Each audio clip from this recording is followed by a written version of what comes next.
Real Madrid currently sit in third place in the league table after a disappointing 3-1 defeat to local rivals Atletico. As well as this, though, they have signed Jude Bellingham for an English record €105 million to add to their squad, and he's here to replace Karim Benzema, the flop Eden Hazard, and Asensio's recently departed to PSG, unfortunately. As well as that, they've also signed Joselu, Arda Güler and Fran Garcia. The question we're here to answer is, can this team win the league? Let's find out. So guys, we do indeed return for another video on the channel today. After that little intro, we have got the Real Madrid career mode. We are just starting, of course, and hopefully we can pick this team up from where they are in real life. Obviously second in the league, not too bad. As I say, one in midweek in real life. They are second, I believe, yeah, behind Girona. But yeah, they need to pick it up, guys, because I'm thinking at the end of the season, maybe have a managerial change. And in this career mode, we're going to play as Don Carlo for at least 3 seasons. So hopefully we can do that. And yeah, let's have a quick look at the team. So in real life, it is a very good team, as we see. On FIFA, it's even better, to be fair. As the biggest club in the world, they have Thibaut Courtois as a goalkeeper. Obviously, he is aging. He's injured in real life for most of the season.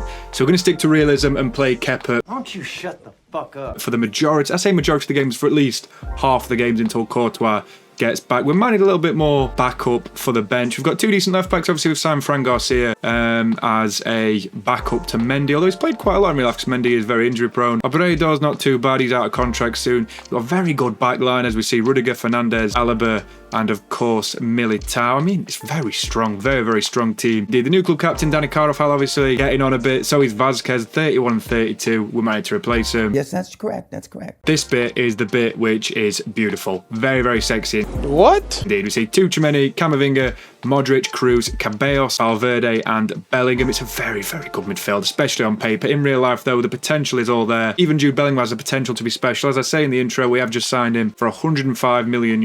And I mean, even that, I've got Brahim Diaz, Nakai, who's a bit of an FM wonder kid. Arda Güler recently arrived from Fenerbahce. And then look at this front line. I mean, the wingers are exceptional. You see Vinicius, you see Rodrigo, same age, both absolutely world class in real life. Then Joselu. Who? Which is what I love about Real Madrid. They've obviously got the cheap route this year to replace Karim Benzema. We're not going to do that in this FM save, in this career mode save, and we're going to look at replacing Benzema with a new striker, but probably, potentially, in the second episode. I'm going to sign a new player today, though, guys. We'll get into that a little bit later. So, as you know, EAFC has had a little bit of a update recently. Obviously, the new career mode, a lot of new features, but they've still got, like, the basic budget principles. So, we've got £190 million. The first thing we're going to do with that is actually improve our youth system. So Real Madrid in real life, the Castilla has bought out so many good young players, not to mention someone like Jesse Rodriguez, who obviously famously made it very well at Stoke. Oh, so funny, I forgot to laugh. Yeah, I feel like putting a lot of money into the youth academy to start off with is very realistic for a team like Madrid. We'll stay sort of local like they do in real life. We'll go to Brazil as well as one of them. We'll go Portugal, Spain, they're pretty much local countries down in the South of Europe. Then we'll go Brazil as well, and that should hopefully bring us a few decent players to maybe build around in the future if we do 3, 4, 5 seasons, whatever. But yeah, we've got the new tactical analysis. English, motherfucker, do you speak it? To go through right now, because that's the newest feature on this game. A little longer than a few minutes later. Right, so I actually quite like this, the tactical vision. It's a little bit more in depth. It's seeing what we're going to do. I mean, I really like gegenpressing as a Liverpool fan, but I feel like it doesn't really work for Real Madrid. I feel like they would want to play as tiki-taka, which, I mean, wouldn't really surprise me. I mean, how can this team not play tiki-taka, by the way? Like, they're all phenomenal footballers in real life. Even Joselu is a fantastic footballer. Another one, famously, did not make it at Stoke. But yeah, it's this bit which I'm quite intrigued about. Yeah, you can hire attacking coaches, which is very, very interesting. So I think you hire him around the tactical vision. So if you want tiki-taka or whatever, you do it like that. So I'm just going to have a quick look through that and we'll get back to you in a minute. Right, so the way I've figured it out is what at least I didn't look at the pitch notes or anything. So this is what I think is how it works. You have to prioritise one or the other.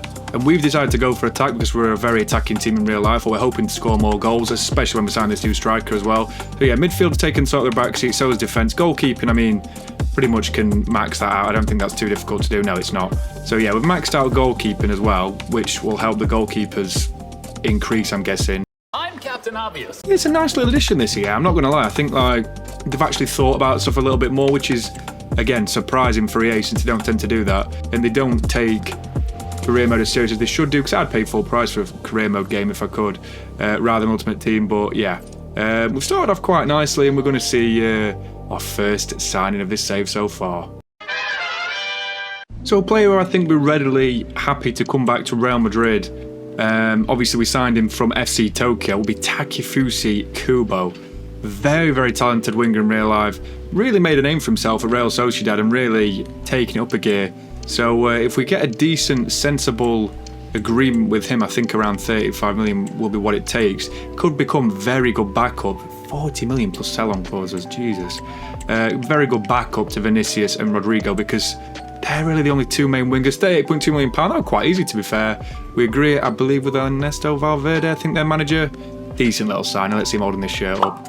So guys, we've agreed a decent fee, I say £30 million plus a £78,000 a week deal, rotation as a squad role, and Takefusa Kubo looks like a very good signing to be fair. I know Real Madrid let a lot of good players go like Odegaard as well, but Takefusa Kubo seems like a very, very realistic and good signing to bring back to the Santiago Bernabeu, and I feel like he'll fit into this side perfectly since he's been here before. So looking at this team as well, after we've signed Takefusa Kubo, this is how they play in real life. This is how they beat Las Palmas 2-0 in the last game. It's a really weird setup. I mean, the midfield setup makes perfect sense, don't get me wrong, but I don't like the fact that obviously no Vinicius as he was on the bench, and I don't think Rodrigo and Joselu is going to be a great attacking duo. So we've got all these players on the bench as well, so we may as well make the most of it and maybe intertwine a new formation to fit them all in. So I think I'm going to do that, and you'll see it in a second. 5 minutes later. This is the formation that I've sort of decided makes sense. I think it's sort of like a 4-3-3 or a 4-2-3-1 hybrid. So yeah, it's not a bad formation to be fair. We see Kepa is in goal. We've got the back four of the captain Carvajal, Militao, Alaba and Fran Garcia. Midfield three, I feel like Tchouaméni as a base is fantastic. He's a very good player in real life. I wish Liverpool had signed him when we had the chance. With Modric, a little bit of experience, we can rotate him with Cruz. Camavinga will get game time as well. And then Bellingham as the attacking option with his tremendous all-round play. This is a complete midfielder that we see here. Right wing going to play Valverde. It's a realistic one as well because in real life he plays right wing all the time. Fantastic box-to-box, high work rates, tremendous footballer. Vinny on the left, again, I think he's got high work rates as well. Yeah, but he doesn't need to track back. He's got 29 defending, but high work rate. So yeah, it makes sense with Rodrigo as well leading the line. Decent shooting to match his dribbling and pace. 4-star as well. Explosive acceleration type. I mean, that team could seriously challenge for the Champions League. I mean, maybe another striker, another world-class striker edition, which is what I'm going to do in the next episode. But yeah, that is a nice little team to start us off. Right, so if we've progressed a couple of weeks into the season, and I really don't show transfers very often, but we've just had a £162 million offer from Barcelona for Vinicius Jr. What? What the fuck? Can you imagine how much hate I'd get in the comments if I sold Real Madrid's best player to Barcelona? It'd be like Figo all over again. In fact, that was the other way around. But still, it happens, and when it does happen, it is like absolute hatred from the Real Madrid fans. We also got an offer from Bellingham for PSG for 112 million. I don't get it. Camavinga from Sociedad, and they offered Brais Mendes as well. And I think Ferland Mendy had a £30 million offer from Arsenal. It's just nice to see that the FIFA overall unpolished game aspect of transfers is still terrible. So I'm really glad EA have not fixed it. But I'm going to say anyway that we have got more important things to go. We've got the pre-season tournament to start off with. We're going to sim the first game against Bayer Leverkusen. In fact, no, I'll play the first game against Leverkusen, see how it is, see how the gameplay is, and then we can see how we do with Man United and Aston Villa. Because I want to get this season underway to leave a little bit of room to sign a player, maybe in the second episode. So see how we do in this game against Leverkusen. It should be a pretty straightforward game. Ladies and gentlemen, it's match day. Right, so we are playing on Legendary, guys. It's a decent game. Decent little friendly, to be fair, against Leverkusen. Not anything riding on this. It's probably the only friendly game we'll play just to try and get used to this gameplay because I've not played much of it. I've not even played any foot really. So yeah, it should be a decent game, but obviously anything can really happen in a game like this. Nice challenge. I like to see that. Right, Rodrigo's turned his man. Rodrigo beats the keeper. Easy start to the game. 1-0 Real Madrid inside 20 minutes. I mean, we had that decent chance of Vinicius early, but Rodrigo makes his mark. Decent start.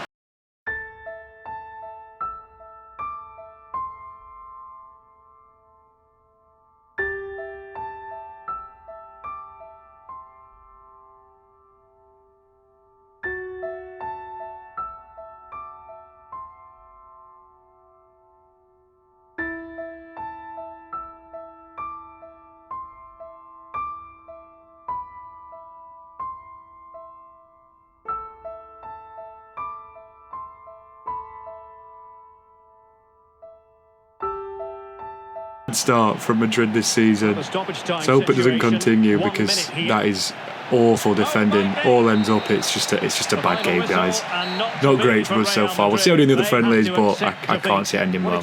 Right, so we've got a 2-2 draw against United and a 2-0 win against Aston Villa thanks to 2 goals from Joselu. Oh yeah, it's not like the worst like pre-season I could imagine as we have the first monthly intake, but yeah, it's not exactly what you'd asked for. He looks pretty good. Claudio Pinto looks like he can play on the left. Decent overall stats. I don't know, it just seems like they've nerfed them a little bit, the youth systems, because they used to be crazy. I mean, I understand why, but that's a poor little setup we've got here. As we see more transfer offers coming in for players. Arda Güler, why would I loan him out? Why has he got a €42 million release clause? Why would I sell Arda Güler? I mean, we've been on about weird offers in this episode so far. Why are Leverkusen offering nearly £70 million for Courtois? Like, they don't have that sort of money, EA. Please sort this game out. It's just a travesty. Lucas Vazquez looks like a decent offer, to be fair. I'm going to have to think that over Mendy. Why are Barca after all our players? It just doesn't make any sense here. So fucking stupid. Right, so we have gone a bit further in the season now. We've got the first La Liga game of the season against Athletic Bilbao away from home at the Estadio San Mamés. These have just signed El Shaarawy, which is a decent sign. I just thought I'd mention that. But that's the team we're going for. Kepa, Carvajal, Militao, Alaba and Fran Garcia as the back five. Mendy, I still wasn't quite sure in the friendly game. When he came on, we conceded 2. Midfield 5, Tchouaméni, Modric, Bellingham, Valverde and Vinny, and then Rodrigo as the striker. It's a good team, guys. It's a good game. Legendary, 4-minute halves. Let's get into it. Ladies and gentlemen, it's match day. Right, guys, so we do get the kickoff in this first league game of the season. Maybe Takefusa Kubo will get his first Real Madrid appearance, well, league appearance ever, in his second spell at the club, and I've given away the ball already. Right, Bellingham's getting back. That's a brilliant ball. Chance. Great save, Kepa. Not the worst ball, not the best ball. Chance for Bellingham. It's wide. Good ball to Valverde. Valverde's got pace on Hincapie. Brilliant run by Valverde. Can he put us 1-0 ahead? What a save. How am I not scoring there? Lovely play. Pull back towards a man. Back towards Vinicius. Can he shoot? It's blocked yet again. Another corner. Good ball in is what we need. Oh, it's not a good ball in. Out towards Rodrigo. Chance to shoot. Tchouaméni. What a goal. Oh my days. He's proper rifled down to the top corner. First goal of the season for the Madridistas, and it's Tchouaméni with a brilliant finish. We know we can hit them, but oh my days, what a finish that is. Hope for best, and it's an absolute worldie. 1-0 Real Madrid anyway. It's just before the half-time whistle. Yeah, that was the final highlight. Decent half, to be fair, guys. We weren't fully out of the game or fully in the game. The match facts are sort of leaning to our way. But yeah, I like the more in detail, to be fair. Ball recovery time, that's quite interesting, to be fair, FIFA. Oh, come on. No, that's really poor. Carvajal needs to clear up. No. Straight from kickoff, lads. That is shocking defending. There's anything I can do with that. They're just so fast on the break. They pick up the ball, play it through, out-body Carvajal there. Inaki gets them back into the game. 1-1. Oh, El Shaarawy's just absolutely burnt us with speed. And he's cut inside. Nah, they're going to score again. Oh my days, it's so hard to defend on this game. I think after having to make some substitutions because Modric has had such a poor game. Yet again, I'll bring on Kama. And oh my god, who can I bring as a striker? I'm not bringing on Joselu. Bring on Kubo for Rodrigo. Rodrigo just seems tired and lacklustre. And then Fran Garcia off for Mendy and Rudiger for Alaba. It's been really poor, guys. I'm not going to lie to you. Cutting down the line. Valverde's done really well there. Kubo's back. Kubo to shoot and score. He's hit the post. Oh my days. Why are we so unlucky? Tchouaméni. Oh, he's giving it away. Right, good play. Naki Williams. Oh, they're just outplaying us now. It's too easy. It's much too easy. That Nico Williams. Can't believe we've lost this game. Oh my days. Another 3-1 loss, and it's not looking good for Don Carlo. Right, DeMarcus has not got the pace to keep with Vinicius this time. Good run by Vinicius. Pulls it back for a man. Camavinga back in the game. Yes, we are. Come on, lads. We've got no chance. We've got absolutely no chance. It's a good goal by Camavinga now. He's come on and made an impact. Probably cemented a start for himself in the next game. Yeah, full-time whistle's gone, guys. It's a disappointing, undeserved victory for Athletic Club. Let's see these stats, match fights. Yeah, 5 shots, 9 for us. It's not looking good for Kepa either. And just before we leave you guys, we decided to sim a game away against Udi Almeria. We get 3-1 victory away from home, which is nice to get our first points of the season. Kone opens the scoring for them, though. Again, we concede very early on. Militao gets the equaliser, Rodrigo scores, and then Rodrigo scores to seal the victory beyond doubt. It's 9.7 man of the match rating, not too bad. But either way, guys, that is the end of this first episode. I hope you really enjoyed it. We've got the budget still of £165 million to play with, which is sort of game-changing. We can sign a world-class striker, which is what we need. As Rodrigo's good, but I feel like he is definitely more of a winger. And then maybe bring Valverde more in midfield, more centrally, to replace Luka Modric. On the next episode, guys, we've got the away game against Celta Vigo to start off with, and the end of the transfer window, as we already know. We could sign 1, 2, 3 players, maybe, who knows. Definitely one will be the thumbnail. We've got a home game against Getafe, a home game against Real Sociedad. We've got Napoli away from home. That could be a place where we get a striker from. We've got Madrid, the derby, difficult game again. We've got Las Palmas, who they've just beaten real life 2-0. And then we might leave it at that for that first episode. But yeah, we're building up towards this first El Clasico, which will be a massive game. But yeah, as I say, as always, please like and subscribe. Like if you feel free to do so. Comment if you enjoyed it. And I'll catch you in the video channel very, very soon. Thank you very much, guys. Cheers.